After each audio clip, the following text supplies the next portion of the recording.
जब मैं बेटियों के न्याय के लिए, हाथरस की गुड़िया के लिए न्याय मांगने आया, उनके परिवार से मिलने गया, तो आपने ये कायराना हरकत कराई, ये हमला कराया।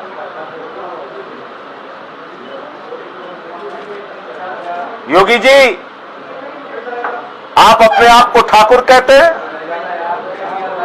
मैंने आपको देखा है, 2 मुकदमे आपके ऊपर लगे थे, बिलक बिलक के आप पार्लियामेंट के अंदर रो रहे थे, बिलक बिलक के रो रहे थे। मैं राहुल कुमार हरियाणा हेडलाइन पर आप सभी का हार्दिक स्वागत करता हूं। दोस्तों, मेरा मकसद सामाजिक आध्यात्मिक मुद्दों को उठाना है। जो भी आपके पास आध्यात्मिक या सामाजिक मुद्दा हो वो हमारे को कमेंट्स बॉक्स में जरूर देना, ताकि हम आपके मुद्दे पर बात कर सकें।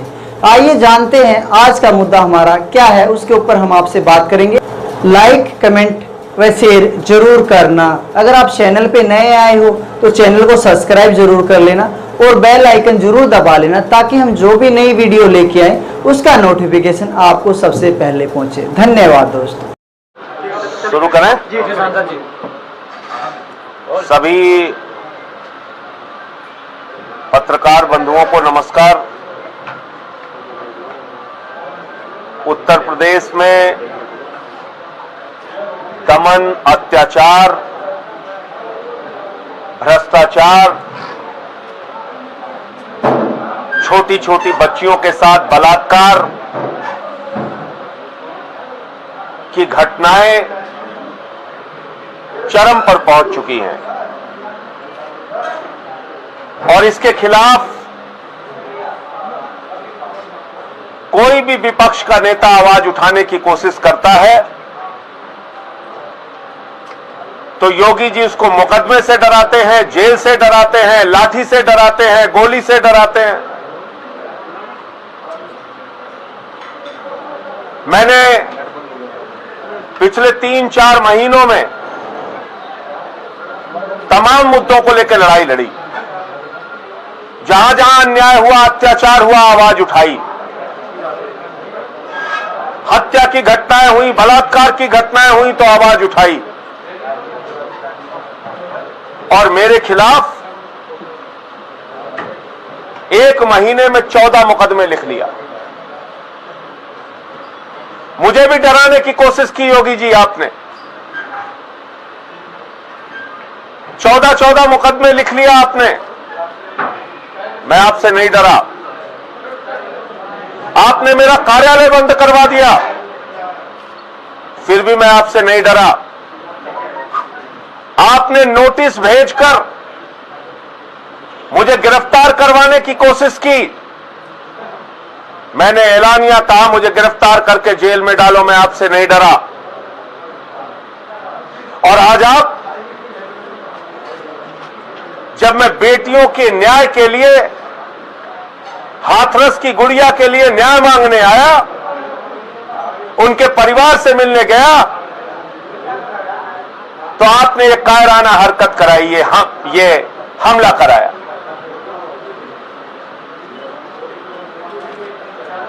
योगी जी, आप अपने आप को ठाकुर कहते हैं। मैंने आपको देखा है, 2 मुकदमे आपके ऊपर लगे थे, बिलक बिलक के आप पार्लियामेंट के अंदर रो रहे थे, बिलक बिलक के रो रहे थे, और आप पीछे से वार करते हैं। ये ठाकुरों का काम नहीं है। ये जो काम आपने किया है, ये आपने कायराना काम किया है, कायर होने का परिचय दिया है। अपनी काली करतूतों को इन काली स्याही के पीछे छुपाने का काम आपने किया है। लेकिन आपकी काली करतूतें जनता के सामने उजागर हो चुकी हैं। ये सच सामने आ चुका है कि आप दरिंदों के साथ खड़े हैं।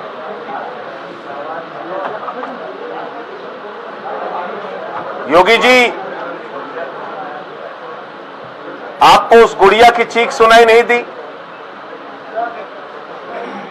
आपको बेटियों का दर्द दिखाई नहीं पड़ता? मैं भी एक बेटी का बाप हूं, एक पिता हूं। मुझे बेटी का दर्द समझ में आता है, आपको कैसे समझ में आएगा बेटी का दर्द? आपके परिवार होता तो आप उस दर्द को शायद समझ पाते। आप नहीं समझ पाए लखीमपुर खीरी की बेटी का दर्द, आप नहीं समझ पाए जौनपुर के मड़ियाओं की बेटी का दर्द। योगी जी, आप नहीं समझ पाए बलरामपुर की उस बेटी का दर्द, भदोही की उस बेटी का दर्द, जो बलात्कार का शिकार हुई, जो गैंग रेप का शिकार हुई, जिनके शरीर को छत बिछत कर दिया गया, टुकड़े टुकड़े कर दिया गया। आप नहीं समझ पाए इस गुड़िया का दर्द, जो मरने से पहले अपना बयान देकर जाती है, दरिंदों का नाम बता के जाती है। उसके बावजूद आपका प्रशासन, आपकी सरकार दरिंदों के साथ खड़ी है, बलात्कारियों के साथ खड़ी है। 11 दिन बाद आप फॉरेंसिक का सैंपल लेते हैं। 11 दिन के बाद अगर फॉरेंसिक का सैंपल लेंगे तो सारे डॉक्टर कह रहे हैं कि उस सैंपल का कोई अर्थ नहीं है, कोई मतलब नहीं है। 22 सितंबर के डॉक्टर की मेडिको लीगल रिपोर्ट है जिसमें इस बात की पुष्टि हुई है कि उस गुड़िया के साथ बलात्कार हुआ था। उसको आप नहीं मानते। डाइंग डिक्लेरेशन तो सुप्रीम कोर्ट भी मानता है, उस बच्ची का बयान आप नहीं मानते। दुश्मन देश के भी 100 वापस किए जाते हैं, यह हमारी सेना का गौरवमयी इतिहास है। और आप एक गरीब की बेटी का 100 उसकी मां को नहीं देते। वो रोती रहती है, बिलखती है, चीखती है। आप क्या जानो योगी जी बेटी का दर्द क्या होता है? आपको कैसे पता चलेगा जब आंचल फैला के चीख चीख के वो मार हो रही थी? एक बार चेहरा तो दिखा दो। आपने नहीं दिखाया। आपने उस बेटी के घर के आसपास के हिस्से को ऐसा हिस्सा बना रखा है जो हिंदुस्तान में है ही नहीं लगता है। कोई विपक्ष का नेता जाए उसके ऊपर हमले कराते हो आप, किसी को धक्के मार के गिरवा देते हो, किसी पे लाठियां चलवाते हो। बर्बरता की सारी सीमाएं पार कर दी आपने। लेकिन मैं आपको बताना चाहता हूं योगी जी, आपके इन कायराना हरकतों से मैं डरने और रुकने वाला नहीं हूं। आपने 14 मुकदमे कराए, नहीं डरा। कार्यालय बंद कराए, नहीं डरा। देशद्रोह का मुकदमा लगाया, नहीं डरा। गिरफ्तार कराने की कोशिश की, नहीं डरा। और आज आपने ये शाही फेंकवाई है। ये ठाकुरों का काम नहीं है, ये कायरों का काम है। अपने आप को आप ठाकुर कहते हैं, ये कायरों का काम है। और डराने की कोशिश मत करना। हम लोग आम आदमी के सिपाही हैं, आम आदमी पार्टी के सिपाही। हिम्मत है तो गोली चलवा दो, हत्या करवा दो, जेल भिजवा दो, मुकदमे लिखवा दो, लेकिन इस गुड़िया के लिए न्याय की लड़ाई अंतिम दम तक लड़ता रहूंगा। और ऐसी तमाम उन बेटियों की लड़ाई लड़ता रहूंगा, नौजवानों की लड़ाई, किसानों की लड़ाई लड़ता रहूंगा। आपको एक दो तस्वीर मैं दिखा देता हूं। ये जो आरोपी है, इस आरोपी के बारे में ज्यादा पड़ताल करने की आपको जरूरत नहीं है।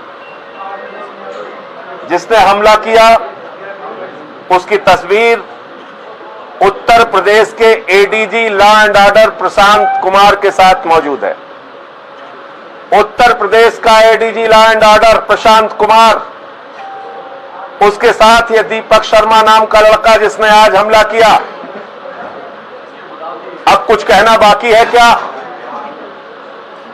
हमें पुलिस की सुरक्षा में ले जाया गया। हमारे साथ 50 गाड़ियां थी, सबको रोक दिया गया। कहा गया नियमों का पालन कीजिए। हमने कहा ठीक है, हम नियमों का पालन करते हैं। हमें पुलिस की सुरक्षा में ले जाया गया। ये तो विश्वासघात है। ये तो खाकी वर्दी के लोग हत्या भी करवा सकते हैं उत्तर प्रदेश में। योगी जी का इशारा होना चाहिए। ये है लॉ एंड ऑर्डर के एडीजी, उनके साथ ये फोटो देखिए। अब कुछ कहना बाकी है? अब कुछ कहना बाकी है? और मैं दिखाता हूं आपको, इसकी तस्वीरें देखिए, आपको समझ में आ जाएगा। गिरिराज सिंह के साथ इसकी तस्वीरें, ये एक भाजपा नेता के साथ इसकी तस्वीरें।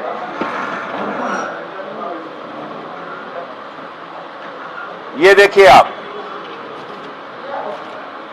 लेकिन कायर भाजपाइयों, मैं तुम्हें कहना चाहता हूं, ये हथकंडे बंद कर दो। बेटी बचाओ का नारा देने वालों, कहां छुपे हो? सामने आओ। चौकीदार का नारा देने वाले, कहां छुपे हो? सामने आओ। जवाब दो इस गुड़िया के परिवार का। हमारे साथ हमारी डिप्टी स्पीकर विधानसभा की राखी बिरलान, ये भी वाल्मीकि समाज से आती है, गई थी दर्द बांटने के लिए पुलिस पर भरोसा करके। इनके ऊपर हमला किया। हमारे विधायक अजय दत्त जी, ये भी वाल्मीकि समाज से आते हैं। उस बेटी का शव जब सफदरजंग से लाया जा रहा था, इन्होंने विरोध किया तो इनको पीटा गया, और आज ये हुआ इनके साथ। हमारे प्रदेश के उपाध्यक्ष हैं फैसल लाला जी, वो भी मौजूद थे, उनकी भी हालत देख लीजिए। हमारे मंत्री जी राजेंद्र पाल गौतम जी भी साथ में थे। आप मुझे बताइए, अब उस बेटी के परिवार की सुरक्षा कैसे हो सकती है जब हम लोग 10 मिनट के लिए मिलने गए, सुरक्षित नहीं है? तो वो बेटी का परिवार तो उसी गांव में रहता है, वो हमारा परिवार है, वो हमारे घर की बेटी है। और जो लोग छत्री के नाम पे, ठाकुर के नाम पे दुराचारियों का, दरिंदों का साथ देने का काम कर रहे हैं, उनको मैं बताना चाहता हूं, छत्रियों की परंपरा रही है बेटियों की सुरक्षा के लिए अपने गर्दन कटवाने की। दरिंदों और दुराचारियों के साथ खड़े होकर उस परंपरा को कलंकित मत करो, मत करो उस परंपरा को कलंकित। और फिर से मैं दोहरा दूं कि इस प्रकार की बंदर घुड़कियों से, इस प्रकार की गीदड़ भपकियों से, इस प्रकार के हमलों से हम लोग न डरने वाले हैं, न रुकने वाले हैं। हमारा अभियान निरंतर जनता के हक में जारी रहेगा। बेटियों के न्याय की लड़ाई हम लड़ते रहेंगे। अब मैं हमारी डिप्टी स्पीकर दिल्ली विधानसभा राखी बिरलान जी से चाहूंगा, वो भी आपसे कुछ बात करेंगी, और हमारे साथी अजय दत्त जी विधायक जी, और थोड़ी बात गौतम जी और फैसल जी भी करेंगे। संजय जी, आपसे पहले एक सवाल है, आपने अपनी कह लिया, थोड़ा एक सवाल हमारा भी है। उत्तर प्रदेश के मुख्यमंत्री योगी आदित्यनाथ कहते हैं कि विपक्ष के नेता जैसे आम आदमी पार्टी हुई, कांग्रेस हुई, समाजवादी पार्टी हुई, ये लोग बलरामपुर क्यों नहीं जाते, ये लोग राजस्थान क्यों नहीं जाते, जहां पर बेटियों के साथ इस तरह की घटनाएं हो रही हैं? उत्तर प्रदेश में ही सियासत भगाने की कोशिश क्यों? ये यूपी के बलरामपुर में आम आदमी पार्टी गई, लखीमपुर खीरी में भी आम आदमी पार्टी गई। योगी आदित्यनाथ क्यों नहीं जाते? क्यों नहीं न्याय दिलाते उन लोगों को?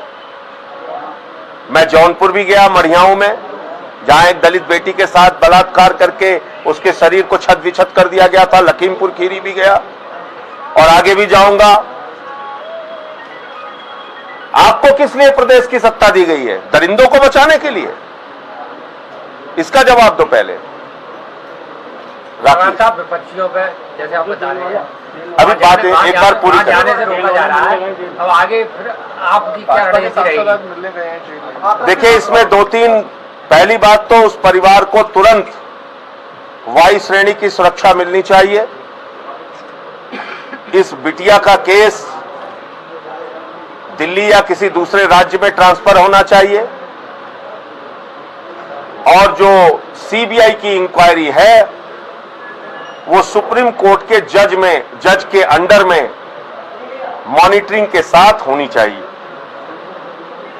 अन्यथा इसमें न्याय मिलना संभव नहीं है। संजय जी, राजवीर सिंह जेल गए थे, थे अलीगढ़ आरोपियों से मिलने के लिए, भाजपा के सांसद हैं। आप इसकी ही बात कर रहे हैं?